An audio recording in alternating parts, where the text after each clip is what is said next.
Bonsoir à tous. Je vais vous inviter à prendre vos Bibles dans l'Évangile selon Matthieu. Et nous allons lire au chapitre 4. En fait, c'est la suite de ce que nous sommes dit la dernière fois, en fait, il y a cela 2 semaines. En fait, nous allons parler de la tentation de Jésus. Il y a 2 semaines, en fait, concernant cette tentation, j'avais commencé par dire les raisons pour lesquelles Jésus avait été amené à être tenté. Et je disais que Jésus avait été tenté non seulement parce qu'il fallait qu'il entre dans le plan de Dieu, c'est-à-dire vraiment qu'il accepte d'une manière concrète, et il fallait aussi que Jésus soit éprouvé pour vraiment manifester la réalité de son état, c'est-à-dire enfant de Dieu, fils de Dieu. Et j'avais aussi souligné le fait que Jésus avait été tenté parce qu'il fallait qu'il réussisse là où Israël avait échoué, qu'il réussisse là où Adam avait échoué, et qu'il soit pour chacun de nous un modèle. Et ce soir, nous allons voir la signification de la première tentation, et pour cela, nous allons ouvrir nos Bibles dans l'Évangile selon Matthieu, chapitre 4. En fait, on réalise que la tentation, c'est un sujet qui est très, très important parce que déjà dès le début, on voit la manifestation de la tentation et on en connaît les conséquences aujourd'hui. Et dans la vie même de Jésus, on va voir la mise en place, la mise en œuvre de la manifestation. Et on sait que cette tentation, après le millénium, se mettra en œuvre. Satan, comme il est dit ici, s'appelle le tentateur. Et il ne se donne pas de repos. Et il faut dire que quand il en a l'occasion, il ne tarde pas à mettre en œuvre la tentation, il ne tarde pas à tenter, à mettre les enfants de Dieu à l'épreuve pour les faire chuter. Et on comprend cette importance aussi au travers des paroles de Jésus. Quand il va dire « Veillez et priez pour ne pas tomber dans la tentation ». Par ailleurs, lorsqu'il enseigne la prière aux disciples, il va leur enseigner ceci « Ne nous soumets pas à la tentation ». Autrement dit, ne nous expose pas au danger de la tentation ou ne nous fais pas échouer lors de la tentation. Il est très important que nous puissions, à l'image de Jésus-Christ, sortir vainqueur lors de la tentation. Parce qu'il va de soi que si nous échouons, nous pouvons être disqualifiés. Si nous échouons, nous pouvons manquer, la mission que Dieu nous a assignée. Il est très important que nous puissions réussir. Et Dieu, dans sa parole, nous fait savoir qu'il a disposé tous les moyens nécessaires pour que nous puissions réussir dans la tentation. Il ne nous soumet pas à une tentation qui sera au-delà de nos forces. C'est ce que nous dit la parole de Dieu. Alors lisons dans l'Évangile selon Matthieu, nous allons lire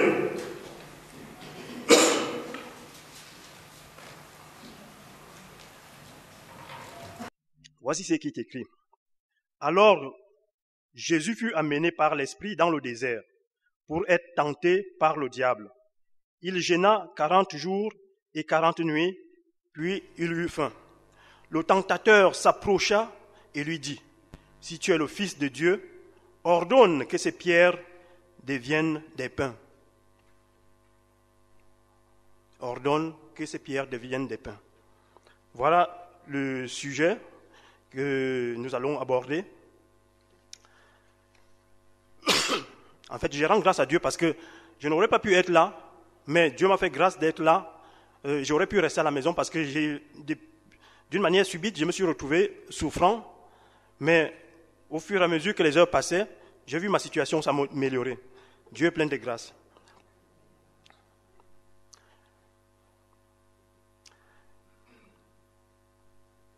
Qu'est-ce que nous pouvons retenir de cette épreuve? Quand on lit cet évangile, quand on lit ce verset, on remarque que c'est Dieu lui-même, par son esprit, qui va mener Jésus dans le désert. Et on sait que le désert, c'est un lieu de dénuement, c'est un lieu de pauvreté, c'est un lieu de privation, c'est un lieu où on manque de tout. Et justement, dans ces conditions où on se sent fragile, c'est là où Jésus va être exposé à la tentation. Et comme pour dire que le diable attend le moment propice pour nous mettre à l'épreuve. Il attend que nous soyons dans la condition de faiblesse extrême pour nous pousser à agir contre la volonté de Dieu. C'est pour cela que nous devons être sur nos gardes, comme Jésus nous le dit, veiller et prier pour ne pas tomber dans la tentation. C'est très important que nous puissions être assez forts pour pouvoir résister au diable.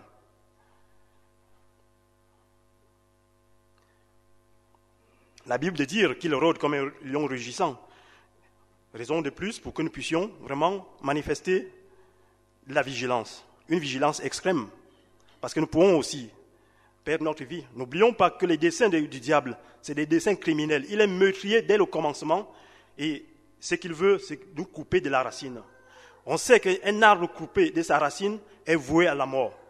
Et le diable, son but extrême, c'est nous priver de notre communion avec Dieu. Et en nous privant de notre communion avec Dieu, il nous amène vers la perdition. Qu'il ne réussisse jamais dans ses desseins, que nous soyons trouvés assez forts pour glorifier notre Dieu.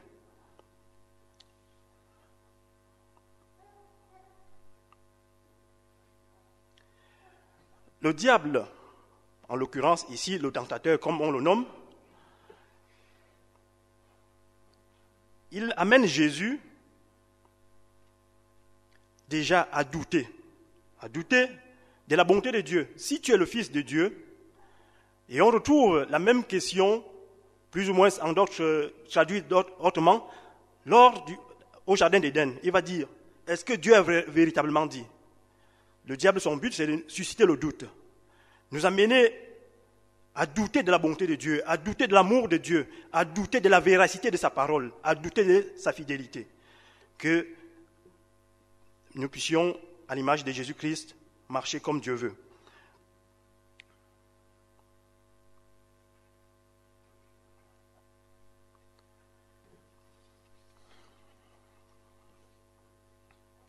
Quoi de normal, quoi de légitime que de manger quand on a faim? En effet, c'est vrai, il y a un temps pour tout, un temps pour manger, un temps pour jeûner. Et on va dire que Jésus n'avait pas fait du jeûne le but de sa vie. Mais en fait, il jeûnait parce qu'il rentrait dans une communion avec son Père. Mais réalisons que Satan, qui connaît l'extrême faiblesse dans laquelle Jésus se trouve, va le pousser à pouvoir agir de telle manière qu'il puisse mettre en avant ses besoins.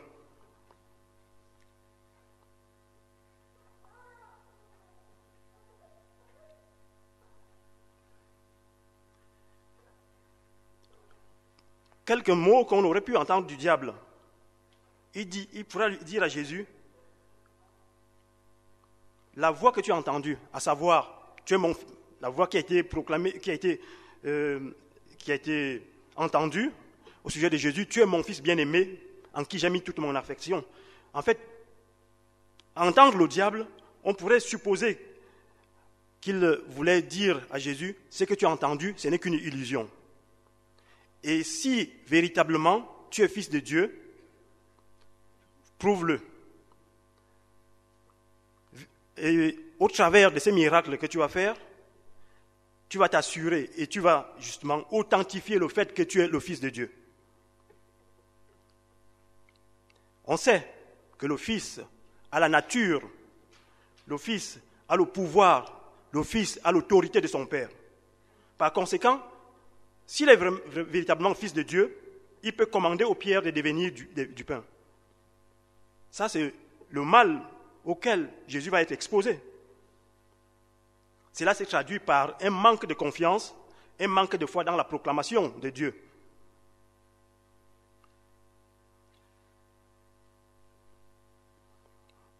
Autrement dit, Jésus aurait pu marcher par la vue. Et on sait que dans le ministère de Jésus, il va condamner cette attitude. Il va dire à Thomas, crois. Heureux ceux qui croient sans avoir vu. Et si Jésus avait accepté cela, la proposition du diable, il n'aurait pas été en mesure d'assumer son ministère et dire à Thomas, crois, hein, tu n'as pas besoin de preuves, crois. Parce que la foi n'a pas besoin de preuves, la foi croit la parole de Dieu telle qu'elle est annoncée.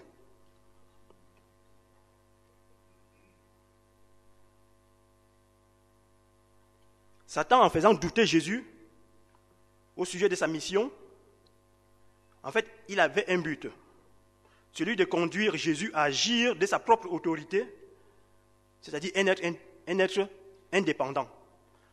Tout comme on va le voir dans le jardin d'Éden, dire Adam et Ève, vous aurez de la sagesse, vous serez comme Dieu, vous pourrez agir librement sans avoir besoin de Dieu. Ça, c'est le dessein du diable, nous détacher de Dieu.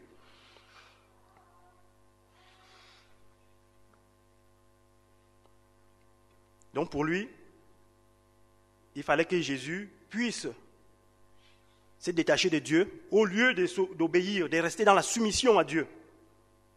Mais la réponse de Jésus nous donne, en quelque sorte, une dimension nouvelle, une dimension supplémentaire par rapport à ce que le diable, en fait, expose. C'est vrai que sous l'apparence de la parole de Dieu, le diable va arriver à cacher une vérité. Et Jésus, au travers de sa parole, au travers de sa réponse, va exposer pleinement la parole de Dieu, en faisant allusion à ce qui était déjà connu de l'Ancien Testament, à savoir que l'homme ne vivra pas de pain seulement, mais de toute parole qui sort de la bouche de Dieu.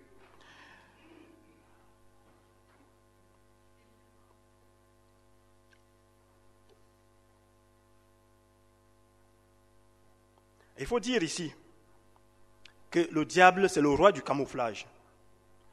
Et chaque fois que le diable parle, il y a un mensonge à la suite. Et nous devons être en mesure, par la connaissance de la parole de Dieu et par la communion avec Dieu, déceler, discerner le mensonge pour pouvoir le rejeter. Nous sommes appelés à résister au diable dans toutes ses voies.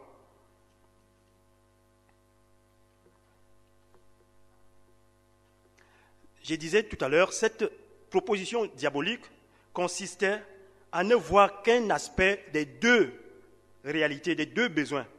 L'homme a besoin de pain. Dieu le reconnaît, Jésus a eu besoin de pain. Jésus souligne aussi cet aspect très important, que l'homme a besoin de la parole de Dieu.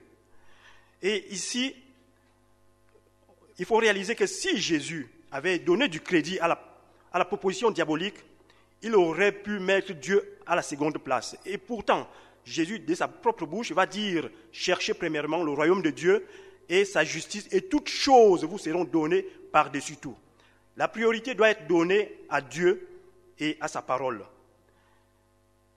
Aller dans un sens contraire, c'est choisir la voie de la perdition. C'est choisir la voie de la séparation d'avec Dieu. Dieu doit être mis en premier et il doit être respecté dans tout ce qu'il recommande.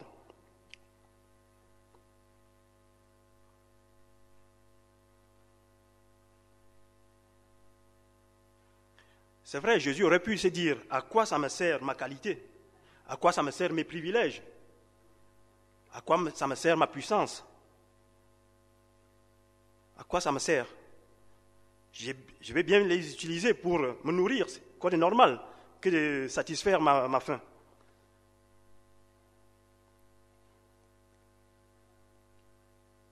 Il aurait pu avoir le droit de dire, à quoi ça sert de mourir comme un misérable? Mais Jésus a opté pour une autre voie. Et s'il avait accepté la démarche du diable, il est certain que Jésus aurait compromis sa vocation messianique. En effet, il se serait aidé lui-même. N'entend-on pas souvent dire « Aide-toi toi-même et le ciel t'aidera » Mais la Bible nous dit « Confie-toi en l'Éternel ». Et par ailleurs, il nous est dit « Attends en silence la réponse ou l'intervention de Dieu. Combien de fois, parfois, nous nous mettons en œuvre pour fabriquer des moyens pour satisfaire nos besoins. Combien de fois nous choisissons des raccourcis. Combien de fois nous nous compromettons parce que nous ne voulons pas souffrir, nous ne voulons pas attendre. Que Dieu nous garde. Et c'est pour ça qu'il est très important que nous puissions être trouvés forts, en priant et en veillant, en entretenant une communion continuelle avec Dieu pour résister à toutes ces épreuves. Il est vrai, chacun de nous est exposé à des épreuves. Et nous serons appelés à être exposés à des épreuves. Parce qu'en fait, si nous ne le sommes pas, il est impossible que nous puissions grandir. Parce que quand un enfant va à l'école, il subit des tests. Pour aller d'une classe à l'autre, il subit des tests. Et il ne peut aller en classe supérieure que s'il a réussi avec succès son test. Il est très important que nous puissions nous soumettre aux épreuves en comptant sur la grâce de Dieu. La Bible, au travers de l'épître de Jacques, il est dit « Regardez comme un sujet de joie parfaite les diverses épreuves. » Parce que Dieu, s'il permet les épreuves, il les permet pour nous rendre matures. C'est vrai que parfois le diable peut s'en servir pour nous faire chuter, mais ayons le regard sur la personne de Jésus, le consommateur de notre foi, lui seul qui est capable de nous faire sortir vainqueurs de chaque épreuve.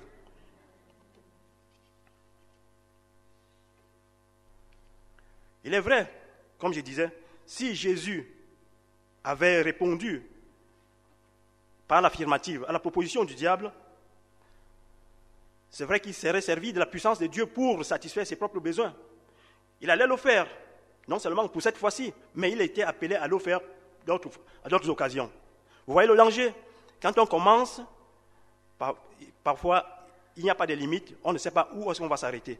Il serait tenté de le faire aussi pour les autres personnes, pour les disciples qui seraient venus, ou pour d'autres personnes qui seraient venues vers lui en demandant du pain. D'ailleurs, ne trouve-t-on pas dans la Bible des versets où Jésus dit « Vous me cherchez, non pas à cause des miracles, mais à cause du pain. » Jésus n'est pas venu pour donner du pain, matière, mais il est venu pour un but qui était beaucoup plus supérieur.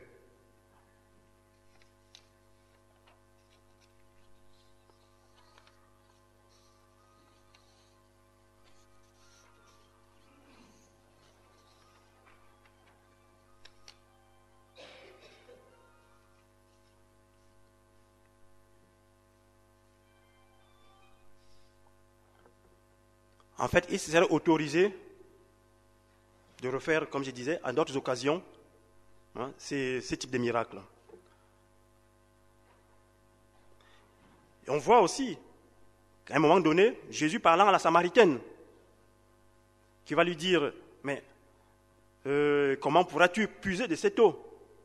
Mais Jésus va lui répondre en disant, on peut boire de cette eau et on aura toujours soif. Mais l'eau que je peux vous donner, elle deviendra en vous une source d'eau vive, en fait, et vous n'aurez plus soif. Donc là, Jésus fait la distinction entre ce qui est primordial, ce qui est essentiel, en rapport avec ce qui est secondaire. Et là même, justement, par sa réponse, Jésus manifeste son état de fils de Dieu. Si ça avait été chacun de nous, on aurait peut-être pu choisir la voie de la facilité. Je fais un miracle, je me nourris, je suis satisfait, j'ai le ventre bien rempli, je m'endors, tranquille. Mais Jésus n'a pas choisi cela. Et c'est vraiment très important que nous puissions réaliser que nous ne sommes pas appelés à succomber aux sollicitations du diable. Nous sommes appelés à obéir aux sollicitations, aux commandements de Dieu. C'est très important parce qu'il est question de pouvoir. Sous quel pouvoir je veux me mettre? C'est sous quel pouvoir? Moi, j'ai choisi de me soumettre à Dieu. Et ça, c'est très important que nous puissions l'affirmer, l'accepter, y compris quand bien même cela peut nous coûter en souffrance. Jésus nous en donne un exemple. Et je ne vais pas aller trop vite, parce qu'en fait, à la fin, on le verra, Jésus va être porté par les anges. Si nous voulons vraiment que Dieu manifeste des miracles à notre égard, il nous faut accepter d'aller jusqu'à la limite. À la limite, il nous faut accepter de renoncer à nous-mêmes, de renoncer au confort. Et à ce moment-là, nous pouvons voir des miracles dans nos vies.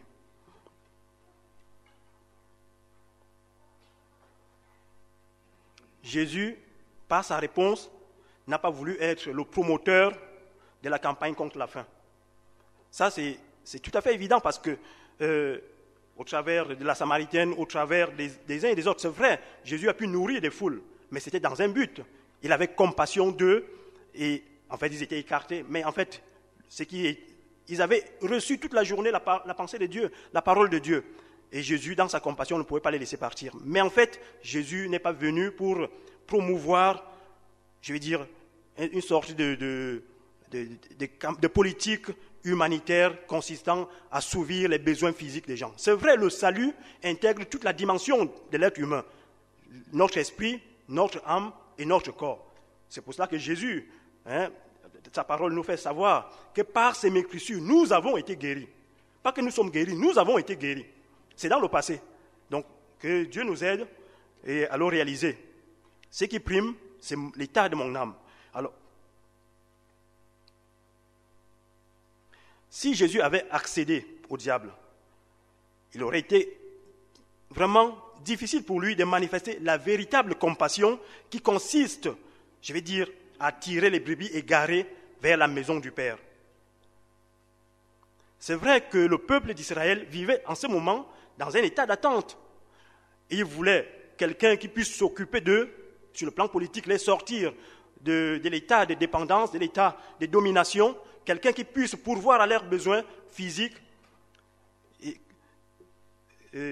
c'est pour cela qu'on voit qu'il voulait que Jésus reproduise le miracle de la manne. Les gens venaient à Jésus parce qu'ils voulaient qu'il reproduise cette expérience. Mais Jésus n'était pas venu pour ça. Jésus s'était préoccupé de l'état spirituel. Et on comprend justement l'importance de l'évangélisation. Parce que l'évangélisation nous permet de nous intéresser aux besoins réels, aux besoins légitimes, aux besoins essentiels et primordiaux de l'homme, à savoir la paix avec Dieu. Et c'est ça qui compte. Et c'est pour cela que Jésus était venu. S'il avait accédé justement aux sollicitations du diable, sa mission aurait pris fin. Parce qu'il était venu pour sauver ceux qui étaient perdus. Il était venu pour sauver ceux qui étaient perdus.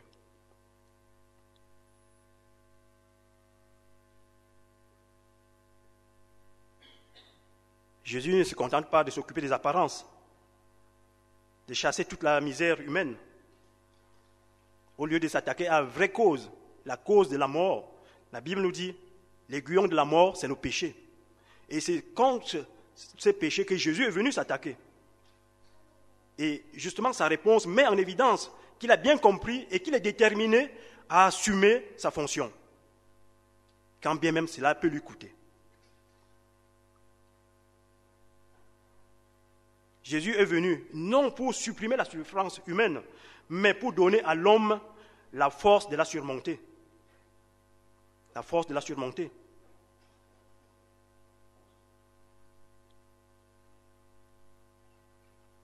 Il est venu pour sauver les hommes de la colère à venir. Est-ce que nous sommes préservés de cette colère à venir? C'est ça qui est plus important que la nourriture et le pain, que l'eau.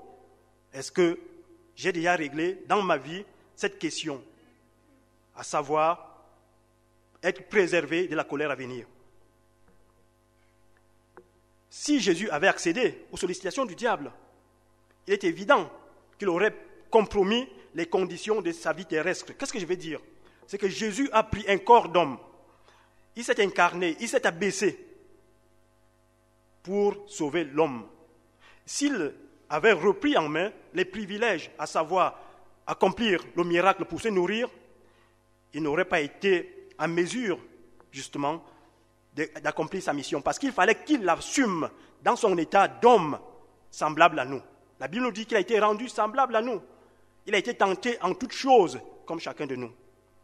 Mais il n'a pas succombé à la tentation. Et c'est pour cela qu'il est un modèle pour nous. Comment a-t-il vaincu? Nous sommes appelés à regarder à Jésus pour vaincre comme il a vaincu.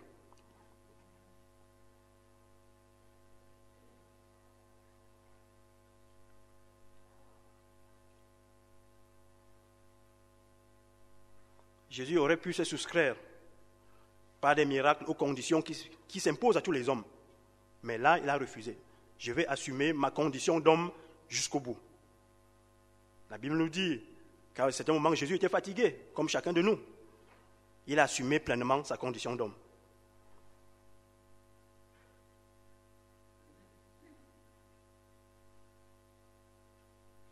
Jésus aurait pu ressembler à certains d'entre nous qui, après parfois des promesses pompeuses, se contentent de les voir s'envoler en éclats.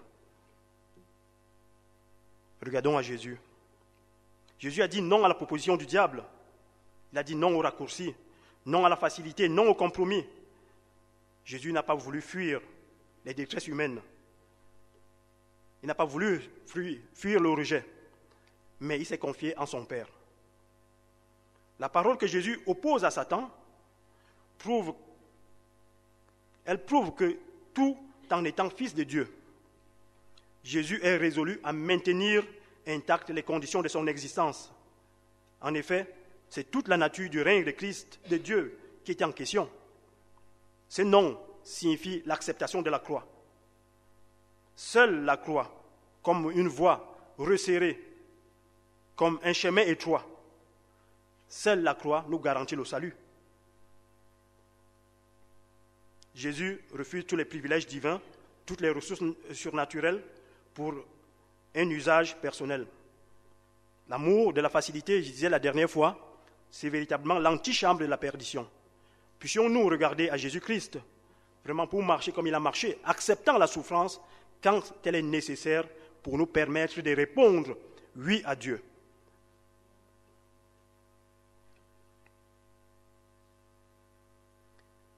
Et saisissons la pensée, ou tout au moins le commandement de Jésus, qui consiste à dire veillez et priez pour ne pas tomber dans la tentation. C'est très important, on peut être disqualifié à tout moment si on perd de vue la personne et le commandement de Dieu.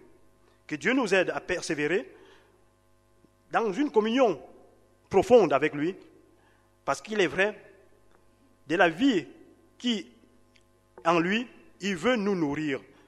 Et il veut nous la communiquer afin que nous soyons comme lui-même il est. Et ma prière, c'est que vraiment nous puissions intégrer cette dimension des dangers de la tentation dans nos vies pour que nous puissions constamment chercher la communion avec Dieu et dépendre de lui et de lui seul. C'est très important. On peut bien commencer, mais il vaut mieux terminer. Ecclésiaste dit, la fin d'une chose vaut mieux que son commencement. Commençons bien, terminons bien, mais on ne peut bien terminer qu'en comptant sur les ressources de Dieu. Qu'en nous humiliant devant lui, qu'en acceptant notre croix, comme Jésus a dit, chacun a une croix et il nous faut la porter. Ne cherchons pas des moyens détournés pour pouvoir la fuir. Portons notre croix avec l'aide du Saint-Esprit et je pense que Dieu sera glorifié et le diable verra, la honte. Parce qu'à lui est réservée la confusion. À lui est réservé l'échec. À lui est réservé, la défaite. Parce que Jésus a vaincu. Et si Jésus a vaincu, il a vaincu pour nous. Et dans la victoire de Jésus, nous nous laissons transporter pour être vraiment en Christ, vraiment des modèles. Parce que les gens nous regardent.